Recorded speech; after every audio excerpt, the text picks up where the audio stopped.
Welcome everyone to another episode of Sunday Supper with the Queen. I'm the Queen, Christina Green, your Miss Georgia Imperial Nations Plus. Today we are going to be making what's called a disappearing chicken casserole.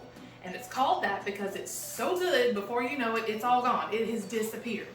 So you probably already have most all of these ingredients in your house already. In the bowl, I already have a cup of sour cream.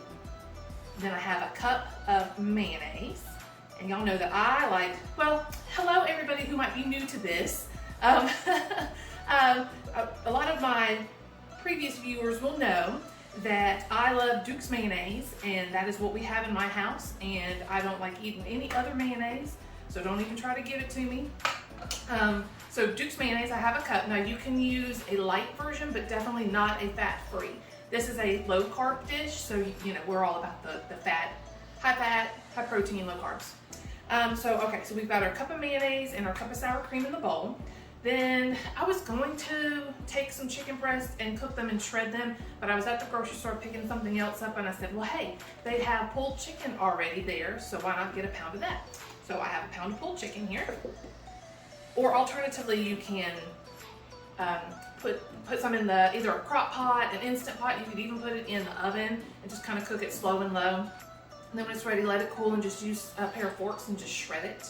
But this is easier. Or if you have a rotisserie chicken and you have some of that left over, you boil it and pick the chicken off of it, and that would be delicious in this too. It calls for 2 4-ounce containers of green chilies. We like hot stuff over here, so I'm gonna do a 4 ounce of jalapenos. I did not drain it, I'm keeping the juice in there. And then I'm gonna do, this is an 8-ounce can of green chilies. We just already had it, so I'm just gonna use about half of the jar. But definitely you can, if you like a little bit of hot, you can do just maybe half of the 4 ounce, so 2 ounces of jalapeno, and then the rest of it can be your green chilies, just for a little bit of heat. Okay, put that over here. Oh, we're also going to do some diced minced garlic. If you don't have already whole garlic cloves that you can mince up yourself, we always have this stuff on hand too. Even a little bit of that juice in with it, it's going to be delicious. Or if you don't have either one of those, use garlic powder. It smells good, doesn't it, Kat? You smell the garlic? Yes, I did. Yeah. And it smells so good. All right, and then 8 ounces of softened cream cheese. Get out of there. All right. And then when the camera's off, I'm gonna lick this, so don't judge me. I love stuff. I love cream cheese, sour cream. Like, this dish is all me. I love everything in this dish. All right, oops. We're gonna put in some pepper. I like a lot of pepper, but what I love more than pepper is salt. So if you're new here, I put a lot of salt in my dish.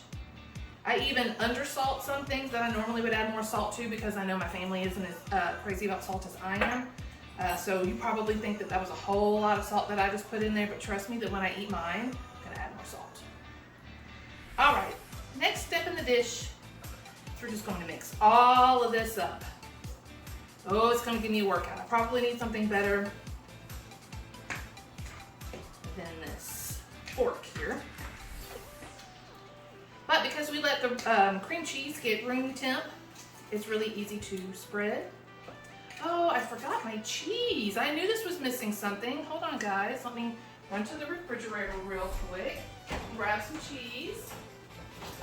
Now it calls for about 12 ounces of cheese.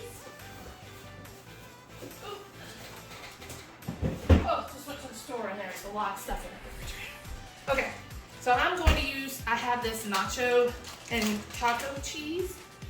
I'm going to just dump all that in there. Why not? All right, and then we'll stir this up. And then, what? I just wasn't prepared today. Now I need a baking dish. So let me grab a baking dish.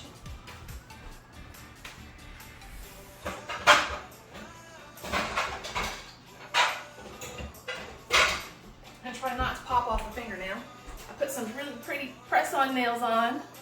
Ooh. And the press-on does not like me. They keep popping off. Ladies, if you are successful with press-on nails, please message me and tell me if I need a different glue or if I'm not doing something right, because I sure do love them, but they do not want to stay on my fingers. And you know, sometimes you just don't want to spend 60 bucks going to the nail salon for a full set. $8 at Sally Beauty Supply sounds a lot better sometimes. All right.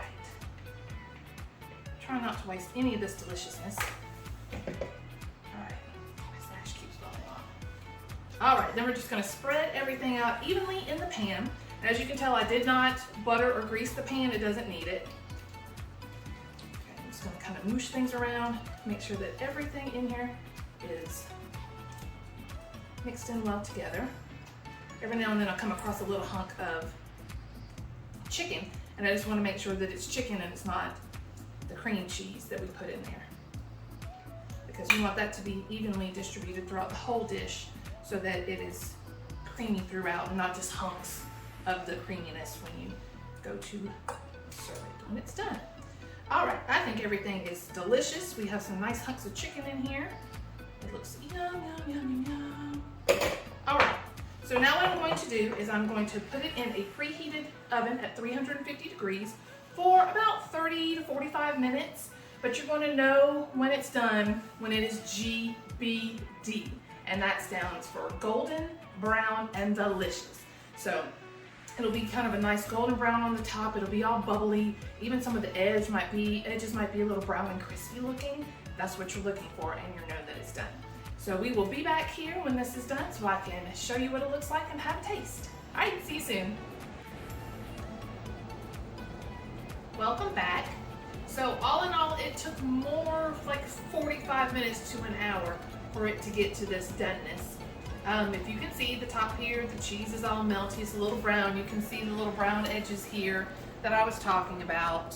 So this is what you're looking for when you're ready to pull it out of the oven.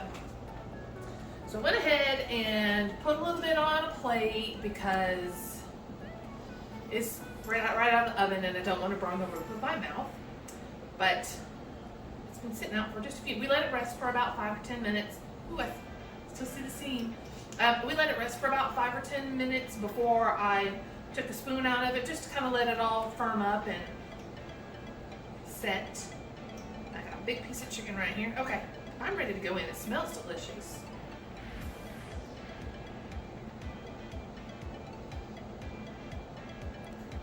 Mmm.